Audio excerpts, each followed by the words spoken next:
Vous êtes bien sûr dans Sport Magazine. Bonjour, bonsoir à vous, nos chers téléspectateurs de New World Info. Un plaisir de vous retrouver dans cette émission. Nous parlons pour la première partie des éperviers du Togo qui ont terminé leur journée FIFA de ce mois de mars avec un match nul face à la Libye. Nous parlons également du tournoi de la diaspora pour la citoyenneté en deuxième partie. Et donc, pour évoquer le sujet en première partie, j'ai sur ce plateau Aziz Agoro. Abdulaziz, un plaisir de te retrouver. Helmut, bonjour, plaisir partagé et bonjour à tous ceux qui nous suivent en ce moment. Christophe Ekoui, plaisir de te retrouver sur ce plateau. Plaisir partagé Helmut et bonjour à toi et bonjour à Aziz.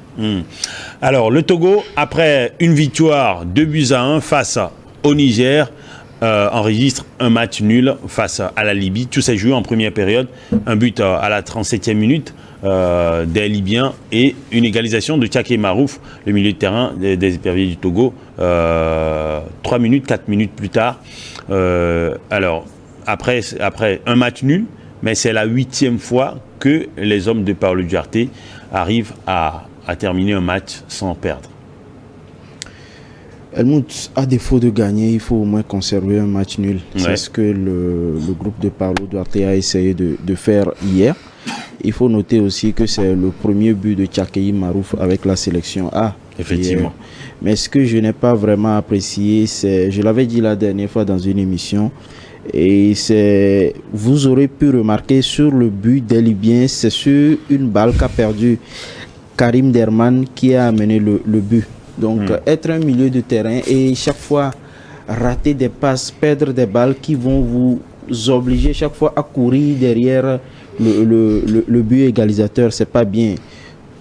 Puisque nous sommes en train de mettre en place une équipe, si vous auriez pu remarquer les 11 rentrants, ça nous donne un signe fort selon lequel Paulo Duarte est en train de chercher la colonne vertébrale de sa prochaine équipe au cours des échéances qui arrivent. Parce que dans cette équipe, il y a au moins 6 titulaires depuis que Paulo Duarte est venu. Il y a Jane, il y a Karim Derman, il y a Loïc Bessile, il y a, je crois, Plaka Fessou, il y a Denke et il y a le Kevin Mens et le gardien de but. Donc, du coup, certainement, il est en train de chercher la colonne vertébrale de la prochaine équipe qui va commencer les échéances pour la qualification pour le Maroc 2025. Mais il faut aussi retenir que sur ces deux matchs, on n'a pas enregistré de but venant des attaquants, ce qui n'est pas bien.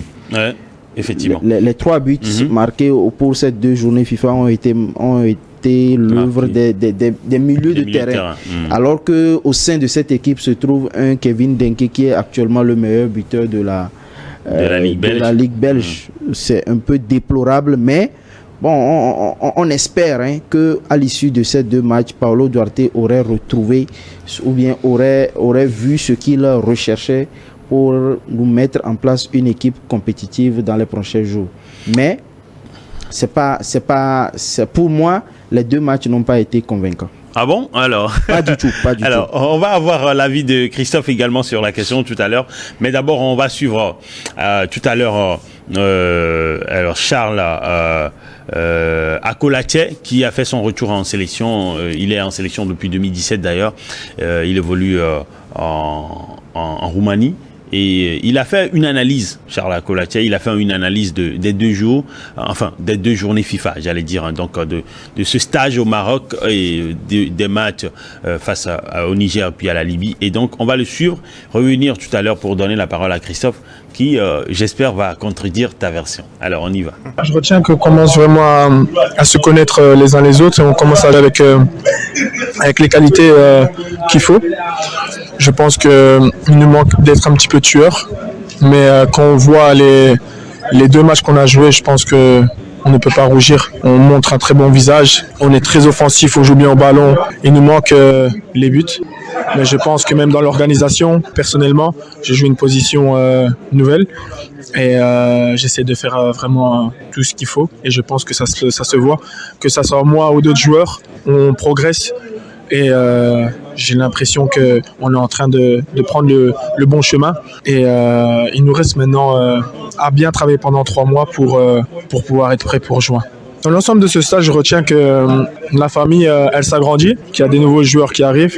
C'est très très bien pour pouvoir évoluer et surtout, comme on dit, hein, plus il y a de concurrence, mieux c'est. Et je pense que ça peut que aider à faire progresser le groupe. Et j'espère que bientôt, on pourra rendre fiers les supporters et pouvoir avancer, quoi. Alors là, on va suivre donc Charles Akolache qui a fait, comme je le disais, un résumé, une analyse des 2 journées FIFA. Il dit quelque part que plus il y a de la concurrence, mieux c'est. Et est-ce qu'aujourd'hui, il y a une concurrence dans cette équipe? Peut-être ce sera la deuxième question, mais avant, tu vas répondre à la première question que j'ai posée à Aziz. Comment est-ce que tu trouves ces 2 matchs des éperviers du Togo, une victoire, un match nul? Oui, sur le bilan comptable, forcément, ça fait du bien. Ces 2 matchs joués, 3 buts marqués, 2 encaissés. Ça prolonge ainsi 0 défaite. 0 défaite, surtout. Ça prolonge ainsi cette longévité, cette série de 8 matchs sans défaite pour la bande à Paolo Duarte. Oui, il y a des choses à dire, hein, toujours. Hein, la perfection n'est pas dans ce sport qu'on adore tant. Mais je pense qu'aujourd'hui, on n'est plus à l'ère, du moins ces derniers temps, on n'est plus à l'ère de là où les éperviers jouent. Il n'y a pas de fond de jeu, il n'y a rien. Aujourd'hui, il propose quelque chose. Et Duarte a un système qu'il met en place, même si le système est expérimental pour l'instant, mais quand même il y a du vrai, il y a du concret quand même pour une fois, hein, dans cette équipe des éperviers du Togo. Donc oui, contrairement à Aziz, je ne dirais pas que je ne suis pas convaincu. On préfère encore c'est une victoire, un match nul qu'une défaite forcément. Donc oui, au-delà de comme je l'ai dit, on peut faire mieux, mais dans l'immédiat, je pense que c'est un bilan pour ce stade du Maroc très satisfaisant, forcément. Aziz, à réagir par rapport à ce que Charles Akolache a dit au niveau de la concurrence? Oui, il faut rappeler que ce joueur a intégré le groupe après qu'il y ait eu 3 départs, celui de Alexis Romao et Nare Khaled et Salifou Dikeni. Et Paolo Duarte était obligé de faire venir Akolache et Urobodi Arissou de l'Asco de Kara. Ce joueur, bon, je pense que c'est sa 2e sélection avec l'équipe nationale. Il était venu pour la première fois en 2017. Ce qu'il dit, c'est vrai, mais est-ce que véritablement il y a de la concurrence autour et dans le nid des éperviers? Je ne crois pas. Il n'y a pas de doublure à des postes. Quand vous prenez Akolache lui-même, c'est un milieu défensif. Aujourd'hui, le rôle là, c'est Roger Aholou qui le joue et il le joue mieux.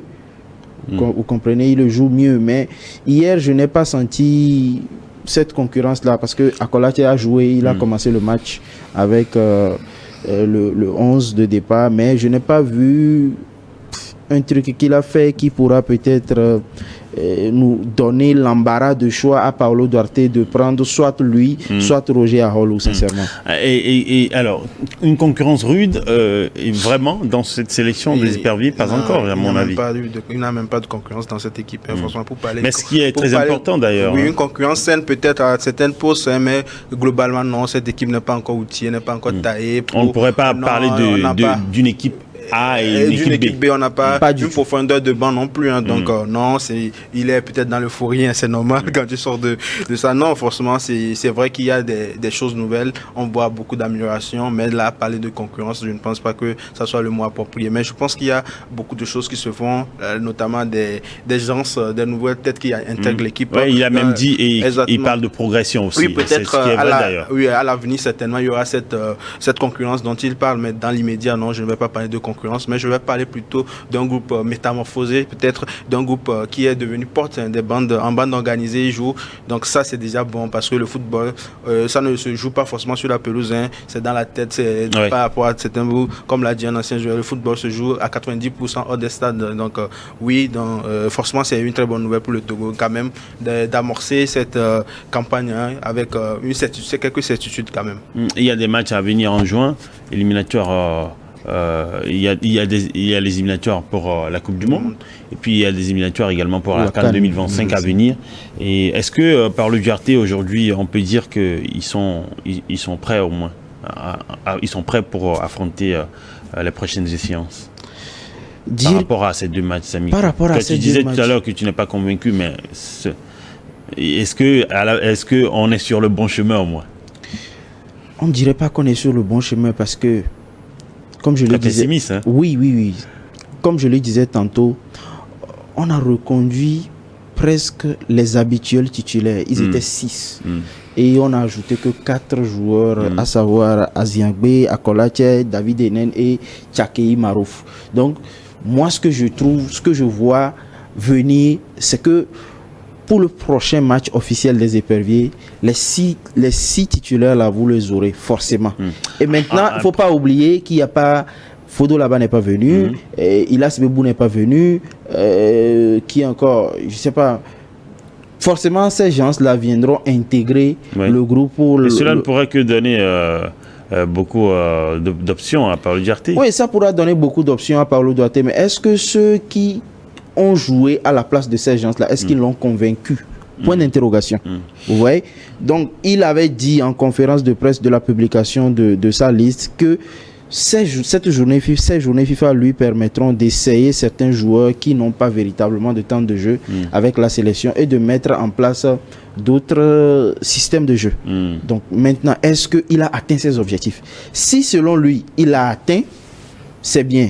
Mais analyse que nous sommes, pour ma part, je trouve que ce n'est pas vraiment ça à l'issue de ces deux matchs. C'est vrai que vous verrez au cours du prochain classement FIFA, le Togo va gagner peut-être 1 ou 2 places parce qu'on a fait une victoire et un match nul. Mais dire qu'actuellement, nous sommes prêts pour les prochaines échéances, je ne crois pas. Mais on est obligé de faire quelque chose pour le prochain match officiel. Sinon, surtout pour les éliminatoires de la Coupe d'Afrique des Nations 2025, Paolo Duarte est dans l'obligation de faire un résultat, sinon un bon résultat pour le prochain match.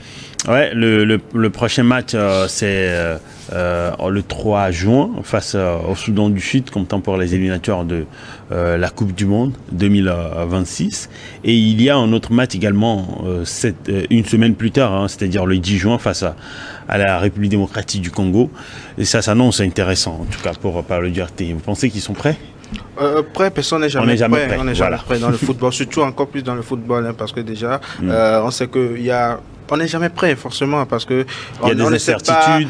Quel joueur sera en forme? Voilà. Ici, il a peut-être beaucoup de blessures, peut-être fin de saison aussi. Exactement, il y a tellement de paramètres qui rentrent en compte. Mais bon, déjà, je pense que et Aziz vient d'évoquer une sorte de colonne. Je pense que l'idéal, c'est de garder cette colonne de vertébrale de 6 équipes. On a vu la le 3-5-2 qu'il propose, qui marche pour l'instant. Donc, je pense que Paolo Duarte va maintenir cette formation, ce dispositif. Je pense que ça lui réussit pas mal. Donc, oui. Pas mal. Donc voilà, on parlait vraiment maintenant de colonne vertébrale d'une équipe. On sait que généralement dans les sélections nationales, il faut vraiment des caciques, comme on les appelle, les expérimentés. On a vu la nationale Machaf rappeler Tony Kroos pour régulariser son milieu de terrain. Donc oui, je ne suis pas forcément contre le fait que les anciens soient toujours dans cette équipe, parce que voilà, l'intégration ou bien la transition va se faire certainement avec les anciens. Avec eux, oui, effectivement. Donc voilà, je pense que l'idéal c'est de mettre du nouveau dans l'ancien. Oui, si Duarte peut trouver la bonne carburation, je pense que oui, on peut aller faire quelque chose. Je ne sais pas si ça peut... Pardon, parce qu'il y a le Congo à jouer, le Congo qui a joué et qui était demi-finaliste. Effectivement. Donc ça va pas du tout être facile pour nous, mais je pense que, comme on vient de l'évoquer, si Duarte trouve la bonne formulation, oui, on peut faire quelque chose. Alors, on va quitter la sélection togolaise et évoquer brièvement celle des champions d'Afrique avant d'observer la pause pour cette émission. Un match nul face au Bénin et maintenant une victoire face à l'Uruguay, 2-1. Les éléphants ont battu l'Uruguay 2-1. Un mot pour les champions en titre d'Afrique? Très belle victoire des éléphants de Côte d'Ivoire face à cette équipe d'Uruguay qui n'était pas facile à jouer. Et dans ce match, je retiens fondamentalement les performances des joueurs Wilfried Sigo et Lazare Amani qui ont eu une performance monstrueuse, ces deux joueurs-là. Et aussi le nouveau, le joueur du Stade Rennais, Doué, qui a marqué une reprise Doué qui a marqué une reprise de volée sur cette sur cette rencontre-là. Mais de façon générale, MS Faye a évolué comme d'habitude dans son système 4-3-3, mais il faut reconnaître que son milieu de terrain est en train de vieillir. Okay. Vous voyez, il y a la présence de Franck Kessié, Série, et peut-être Lazare Amani. Série, 32 ans, Franck Kessié, 28. Ouais. Vous voyez, donc il va falloir maintenant commencer. C'est vrai, la Côte d'Ivoire a un vivier de joueurs, de jeunes joueurs, mais comment intégrer ces jeunes joueurs-là au sein de cet effectif-là pour ne pas chambouler tout ce qu'ils ont commencé depuis. Ça va être délicat. Ça va être très délicat. Je crois que c'est pour cela que MS Faye est en train de continuer avec ça. Mais il va falloir trouver une formule pour pouvoir insérer ces jeunes-là. Parce qu'aujourd'hui, Seko Fofana n'est pas venu à ce regroupement. Ibrahim Sangaré non plus. Mais on fait avec Série Jean-Michel, Franck Kessié et Lazare Amani. Tout en sachant qu'on mise plus sur Série Jean-Michel qui est plus âgé que les deux autres. Donc il va falloir vraiment faire attention. Mais de façon générale, la Côte d'Ivoire a fait une très belle prestation hier. Ouais, et mais comme le disait Emers Faye, ils ont représenté l'Afrique, et valablement. Oui, je pense que tout le monde est conscient maintenant qu'il va falloir jouer, il va falloir composer avec l'Afrique lors des Coupes du Monde à venir. On a vu le Maroc qui a brisé le plafond de verre la dernière fois. Maintenant, la Côte d'Ivoire, le champion d'Afrique, qui a livré une performance exceptionnelle contre l'une des meilleures équipes. Et il demande maintenant à affronter le Brésil. Oui, pourquoi pas Puisqu'il y a quoi, il y a 2 ans, les Camerounais les avaient battus au Qatar. Donc oui, c'est jouable. Donc je reviens sur cette équipe uruguayenne qui est l'une des meilleures équipes depuis que Marcelo Bielsa a pris les rênes de cette équipe. Et Emers Faye dit que c'est la meilleure équipe sud-américaine actuellement. Il n'a pas tout à fait tort, parce que le jeu que propose, on le sait, c'est traditionnellement, c'est que notre cher Bielsa, l'homme à la glacière, il joue un système de 3-4-3 qui presse le jeu. Il a notamment formé, entre guillemets, les coachs comme Guardiola. Donc c'est pas un petit entraîneur. Donc aujourd'hui, ils mettent des choses en place. Et quand tu vois cette équipe de la Côte d'Ivoire qui vient affronter cette équipe et qui les voit dans les yeux, qui joue sans complexe, qui joue. Et c'est exceptionnel, franchement. J'ai encore une fois Emers Faye qui a fait du Emers Faye en faisant quoi? En répondant en deuxième mi-temps, en faisant ce qu'il faisait à la CAN, il est dans la continuité. Donc forcément, avant on pourrait dire que c'est dans la réaction. Dans la réaction. Avant, pendant la CAN, on pourrait dire que peut-être les dieux du foot étaient avec les mains. Je pense que maintenant c'est le système Faye. Il faut comprendre. En deuxième période, il va te montrer. Et félicitations quand vous avez en face des joueurs comme Federico Valverde. Attention. Alors, merci Christophe d'être passé dans cette émission. Merci pour tes analyses. Merci Aziz également pour les tiennes. C'est moi. Merci surtout également à vous, nos chers téléspectateurs. On revient dans la deuxième partie de cette émission pour continuer cette émission et parler du tournoi de la diaspora pour le civisme, pour la citoyenneté. C'est dans une dizaine de minutes, juste après le journal.